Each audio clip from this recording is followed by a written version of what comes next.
Well, that was more like 11 seconds, but we are back for the Thursday night video. Hello to everybody watching. If you are somebody that just tunes in for our Thursday night Lucky Dip, let it be known that we recorded a Lucky Dip for you live at the desk. It was a lot of fun, and we had blackouts during the recording, which wiped all of the SD cards. And therefore, we're here to regroup and do it again. Yes. Hi, Ben.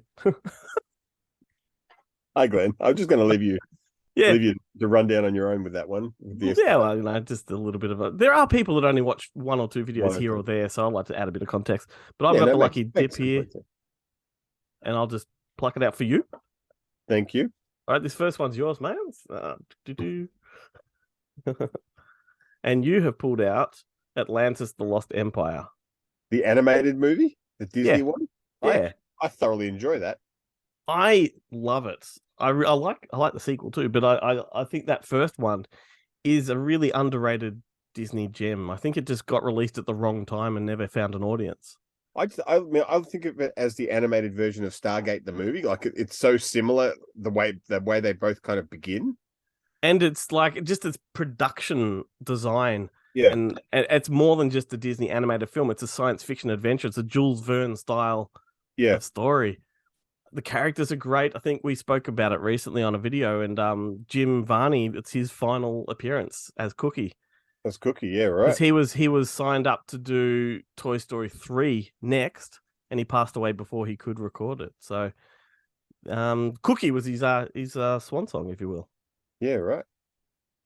And it is a great film to have as your last film, I think. I do too. It might not have been a box office smash, but it was. I mean, I say this a lot about movies. I say this a lot about movies, but it's appreciated. It's one of those movies that the course of time has been kind to it. Whereas you take something similar like Treasure Planet, that has not aged well. Like Atlantis has. Good characters. I think that's what really drove it. Yeah. Yeah, I've kind of got to catch up with it again. I might give it a spin on Disney Plus at some point. Yeah, do that. I've got the Blu-ray with part 1 and 2 on it. I wouldn't mind doing a double feature because I've never done them back to back. I've never seen part 2. Yeah, Milo's Return, it's called. You're right. All right, here we go. I have plucked out a movie I did not think much of, Downsizing. Oh, the one where they get small. The Alexander Payne, Matt Damon movie, where I think I was sold on the premise and the trailer pitched me a movie that didn't deliver. Yeah, it didn't exist. The movie of the trailer, the story in the trailer was not the story in the movie. Yeah. In fact, I think the trailer was the first act. Yeah. And that's the problem with the film as a whole, I thought, was that it didn't really know what the story was. Its initial basic premise was what the movie should have been, and that is a great story. It's about like overpopulation is a serious problem, and so they've invented a way to shrink or miniaturize people, and you're promised like a life of luxury in a miniaturized society. If you can afford it. If you can afford it, and in real world terms, it's probably the size of a football field, and you can fit like hundreds of thousands of people inside it. Yeah. Yeah. And the problem is that it's like any new thing. Yeah, it's very similar to that Netflix TV series about the afterlife or whatever it was with Robbie Amell, where there's just nothing going on there. So the people are kind of like stuck in this miniature world and nothing's happening. There's no going back. So once you're there, you can't get out, and you're reliant on the real giant-sized people to look after you. Really, to provide for you. Great concept. I wish it had to just focus on that, because it does turn into much more of a metaphysical, spiritual, cultish kind of thing, and that I lost interest in it. It got silly. It really got silly. All right, well, there we go. Talk about that. Alexander Payne is have you read his next film is a sequel to Election? No shit. All about flick in the big city in politics. Like with Reese Witherspoon? Yep. Another late sequel. I do like a late sequel. I think it's called something like what was her name? Flick. What was her? Anyway, whatever her name was, it's like so and so Flick can't win or something like that. Right. It's not called Election 2. It's got its own title. But yeah, right. It's being made for Paramount Plus, and they're both on board. Alexander Payne directing and Reese Witherspoon producing. I just got the email from Paramount Plus saying that in January my subscription renews, like $90 or something like that for the year. Mm-hmm. I was humming and ahhing about when now, like how much do I like? How much do I want to watch King of Tulsa? And now maybe I'm gonna have to. It's tipped it in its favor. Well, we've just pulled out Clock Stoppers. I've never actually seen Clock Stoppers. It's Parker Posey, a Parker Posey classic. It's Jonathan Frakes, I think, directed this one. From Star Trek Next Generation. Yeah, right. I'm pretty sure. Is Lisa Kudrow in this one as well? And I don't think so. The guy in Clock Stoppers, I'm trying to remember who it is. He was a teen star at the time that I don't think has had. Oh, hang on. Oh no, it's that one. Sorry, it's not the Parker Posey one. You're right. It's Jesse Bradford. French Stewart is in it. Yes, that's the one. Sci-fi time travel kind of thing. No, I enjoyed this film. Although they really, the only real special effect they needed to get right was making Jesse Bradford not look like he was 30 years old, and they failed because even in Bring It On, if you look around his jawline, like he is, I'm assuming he's of like Italian or European descent, but he was one of those. He's one of those guys that would have had a full beard at 12.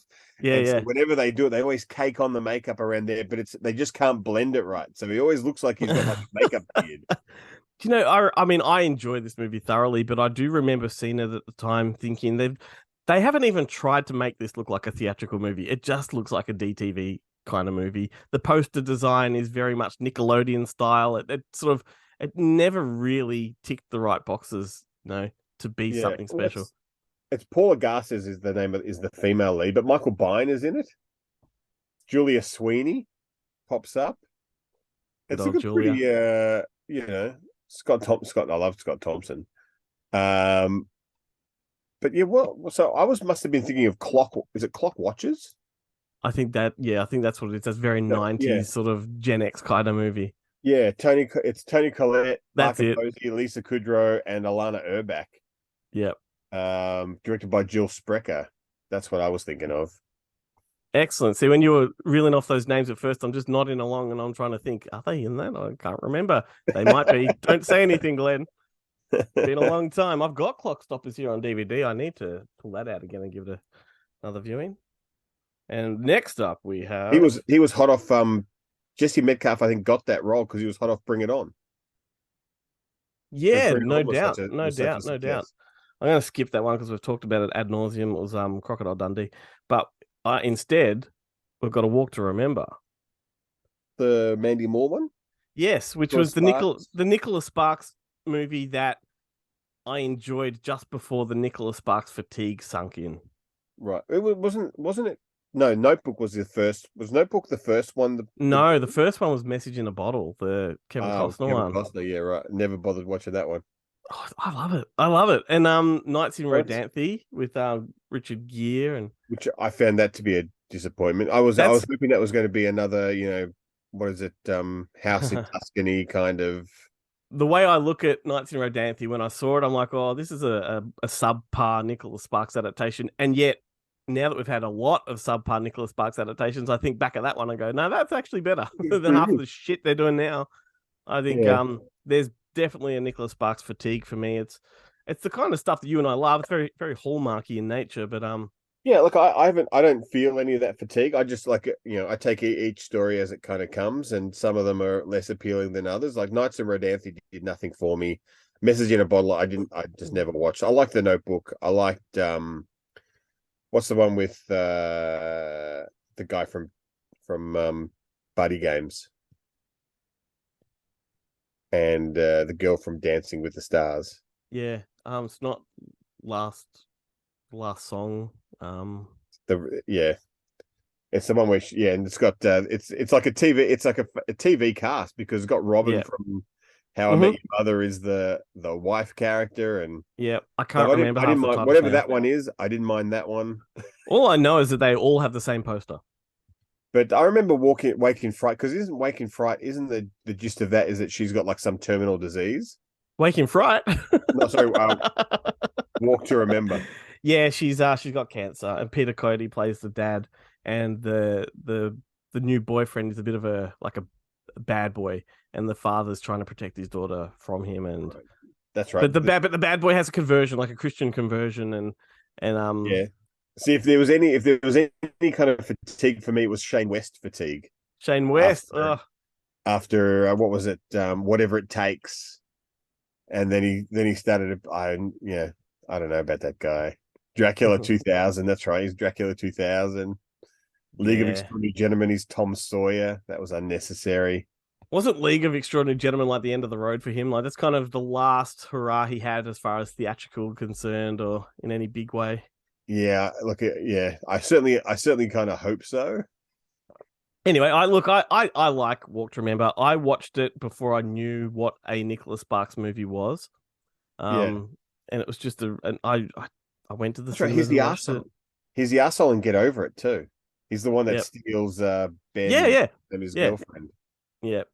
I've never liked the look of him, I must admit, but I do think he was pretty good in A Walk to Remember. I liked his character arc, and I liked the turnaround he does, and it felt believable to me. Yeah. All right, two more. All right.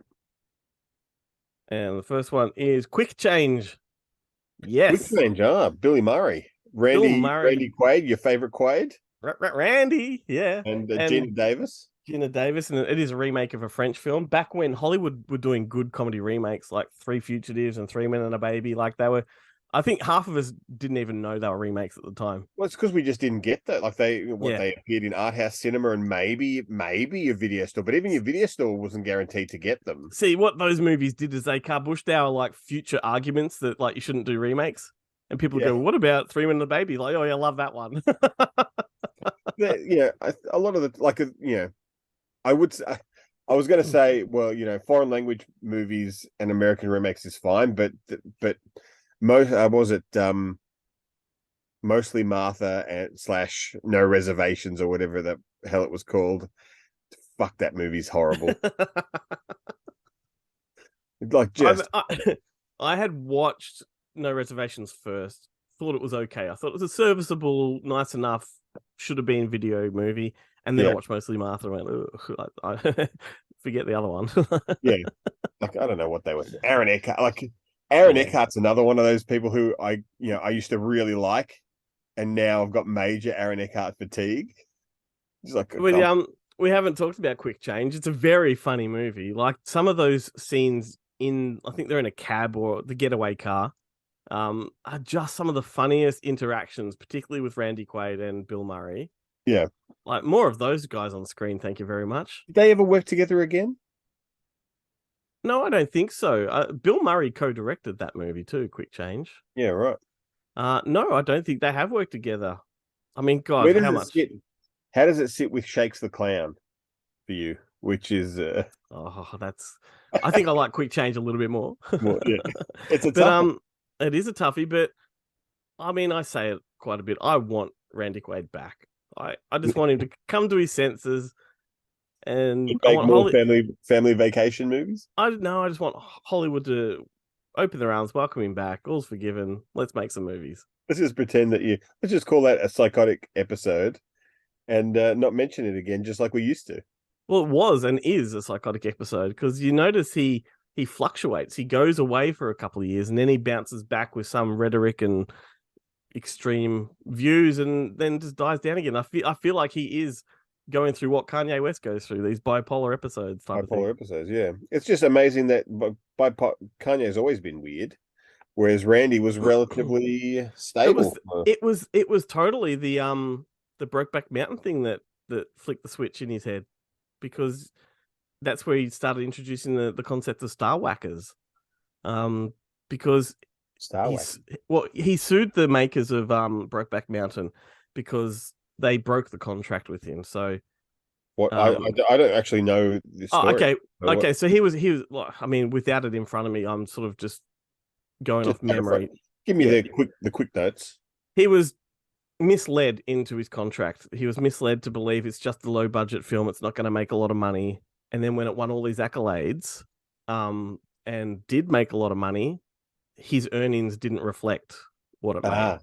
And right. so he sued them. I can't remember if he won or not, but then he claims that he was set upon by what he calls Star Whackers, which is a secret organization in Hollywood that pretty much kills the career of anybody that goes up against the system. Like Penelope Ann Miller. Yeah, and for a while he was legitimately trying to expose something. You could tell he didn't look like a crazy nut job. And then you could tell it was an episode, like some kind of psychotic breakdown, because then he did go funny and he fled the country. I think he was arrested for a break and entering or something like that. And he fled to Canada. And then he was tropesing all around the states and provinces away from the law and found asylum in whatever state he's in. And it's just a really batshit crazy story. And his wife plays into it in a very big way. She's crazy too. They started making these YouTube movies They made a movie called Star Whackers. It never got released, but yeah, I'm trying to find I mean, page 6 is on their side. So Heath Ledger, Michael Jackson, David Carradine. Yep. Who else on this list? Evie Quaid, Natasha Richardson. Yep. Chris Penn. Yep. There's a 17.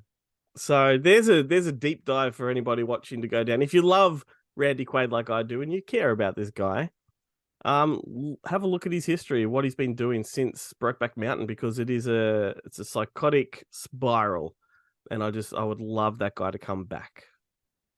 Because I don't think he's done anything particularly malicious or wrong, like he's got views and opinions.